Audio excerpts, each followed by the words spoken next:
is going on? I want to welcome you from Half Court for today, Pistons in Paris Day. I am Sean Murphy, and we are talking about just that. The Detroit Pistons are in Paris, taking on the Chicago Bulls, highlighted by Killian Hayes and Jaden Ivey going off against Zach LaVine and DeMar DeRozan. Now, listen, we can talk about the basketball game all that we want, and we can talk about the matchups and what we expect and predictions, but obviously, I don't think that's as interesting of a conversation as the checking in of Killian Hayes and of this team and the big picture of what this team can be going beyond this Paris trip. Obviously, coming in to Paris and going into Paris, Killian Hayes is a different person than he is the last time he was in France. I mean, this is a guy that over the last month has had a real surge in his career and is really starting to figure out who he is, both as a player on the court, but seemingly as a person off the court as well. He's seemingly really confident in the game that he has and what he's been doing of late. And it's really apparent as well when listening to interviews from guys like, Troy Weaver, talking to The Athletic, shout out James Edwards III, how he had no doubts that this is the Killian Hayes that he could be, that, coming back to France, that this is what this player could be at this point of the year. But I would be lying if I told you that this is what I thought he would look like, especially after how he started the season. So the fact that Killian is coming back to France, has this opportunity, to play essentially in his home country, to represent the NBA, to represent his team, and, also just to showcase how far he's come. I'm just happy for him in that sense. I think it's going to be a great opportunity, and I expect him to play really hard because of it. And, I think for the team as a whole, I think this is just, one of those opportunities that, you can look back on, and this one of these trips can be foundational for the organization. I mean, the fact that Cade Cunningham is with the team, that he was there, in shoot-arounds, that we saw footage of him shooting a basketball on a court in a jersey, that was just good to see, all inclinations from everything I've heard, from everything, that all reporting suggests that pretty close after the season ends, Cade's going to be able to get right back to work. He's going to be able to get the work in and, be ready to go by the time training camp and the season comes around. So I'm super excited for what that means for this team. And we can't just dance around the fact that the Pistons are in France and potentially front row. We could be seeing Victor Wembanyama, future Piston, question mark. I certainly hope so. And the fact that, he's going to be there, and the fact that the NBA is, really great, growing this presence in France, and in Detroit could potentially have the French mother revolution.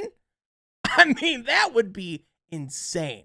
But in all seriousness, I think looking at this team, I know, it's been a really rough last week and a half. I think especially, seeing with Jalen Duren out of the lineup, just how much his presence really means to this team. And by the way, the moment where he really looked like a 19-year-old was the fact that, he was late to Paris this week because of the fact that he lost his passport. It's like, oh yeah, Jalen Duren's a 19-year-old kid. That's right. Forgot about that.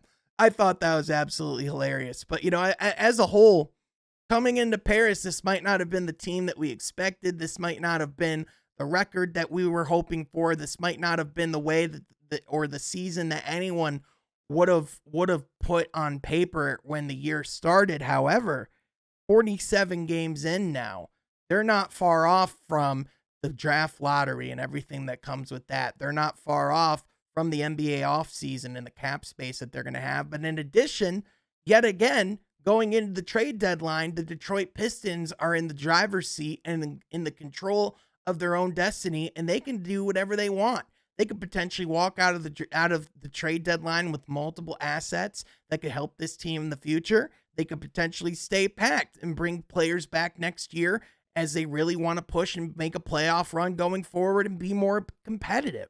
I mean, this team has options, and this team is in the seat that it's in because of Troy Weaver and because of the diligence that he's had. So, going into this game, going into the next couple of the next couple of weeks, and everything going down, I think it's just about the continued growth of guys like Killian Hayes, of guys like, even by the way, that Troy Weaver, during this interview made a mention and a point to bring up Isaiah Livers and how important he is to the core and what he means to this team, and the fact that he's back, hopefully that he can stay healthy.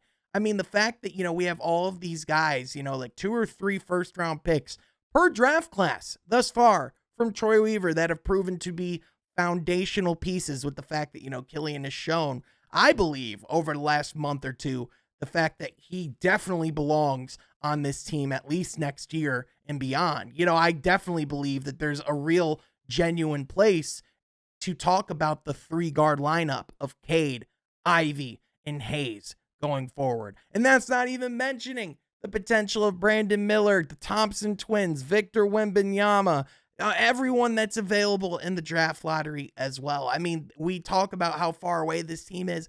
This team is so freaking close. And big reasons why are because of developments of guys like Killian Hayes and Isaiah Stewart. And, I just, seeing him coming into this game, I know a lot of people are going to be focused on his performance. They're going to say, oh, he better have big numbers. But quite frankly, it doesn't really matter. And the fact is, he's coming into this game a whole different person, and coming into this country a whole different person than he was when he left it to come to the NBA.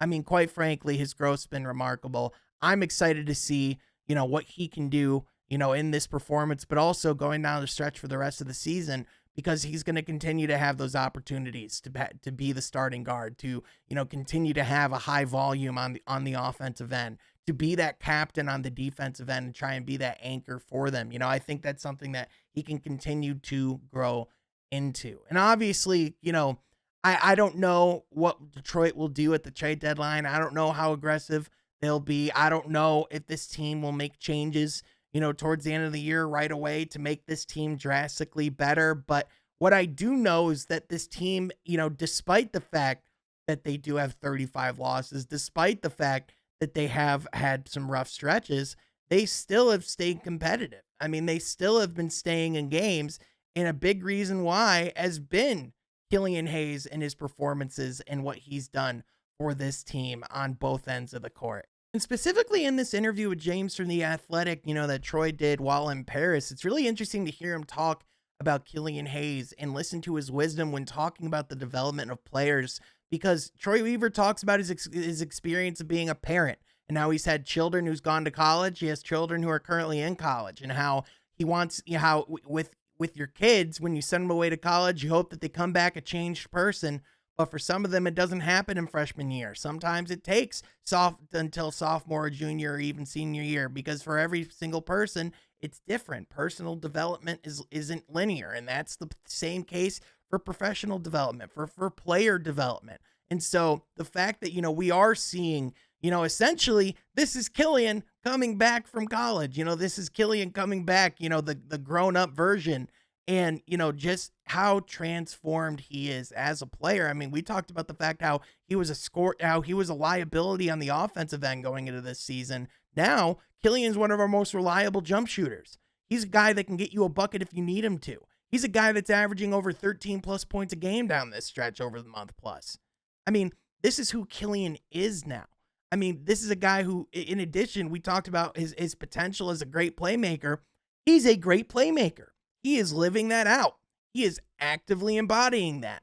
We've seen what he can do on the defensive end and how much havoc he can wreak as well. We saw even how much of an impact it was when he was gone in that 3-game suspension after the collision with Mo Wagner, which, by the way, old Killian might not have had that run-in with Mo Wagner, might not have had that chippiness to him and that confidence to stand up to someone and not take any BS from anybody. So, the fact that that's something that's in Killian Hayes' personality, I mean, that's just been, to me, one of the greatest triumphs of the Troy Weaver era, of the Dwayne Casey era, of everything that's happened thus far, is their patience, is their persistence, and everything that we've seen Killian Hayes become to this point. Is he better than Tyrese Halliburton? Absolutely not. Is he better than Tyrese Maxey? Absolutely not. But he doesn't have to be. The ultimate point is Killian Hayes is the best version of himself, and he's evolving into the best version of himself.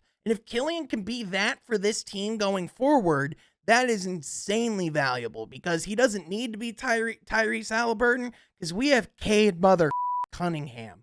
We have a top 5 lottery pick in a generational draft class 3 or 4 months down the line. We have $60+ million of cap space that's going to transition into this offseason and a plethora of options to grow and develop our depth through trades, through assets, whatever you want to do. The Pistons have different opportunities to develop and to grow. And just like the Lions, with Ben Johnson staying and still being their offensive coordinator, the reason why he stayed is because he said that it was a place that he wanted to be, that they're building something special. And people in the Pistons locker room, players, executives, coaches are echoing the exact same thing. And at the end of the day, if they keep heading in that direction, if next year, if they continue to show those results and that bears fruit and the Pistons do make some form of run, they will eventually be a place that other players want to be at as well. Especially with a guy like Troy Weaver at the helm, which, by the way, superstars like Kevin Durant, LeBron James have all, praised publicly how much they respect Troy Weaver and the job that he's done in the past as well. So he already has that respect from players. People already are looking at Detroit with a different level of respect because of Troy Weaver's presence. And quite frankly, with how his draft picks are showing out and how they're performing thus far, his reputation's only going to be getting better and better. What have you thought of Killian Hayes this season, and are you excited to see him ball out in Paris? Let me know in the comments section down below, but that is going to do it for today, folks. Thank you so much for tuning in, and we'll catch you guys next time from Half Court. Be sure you subscribe.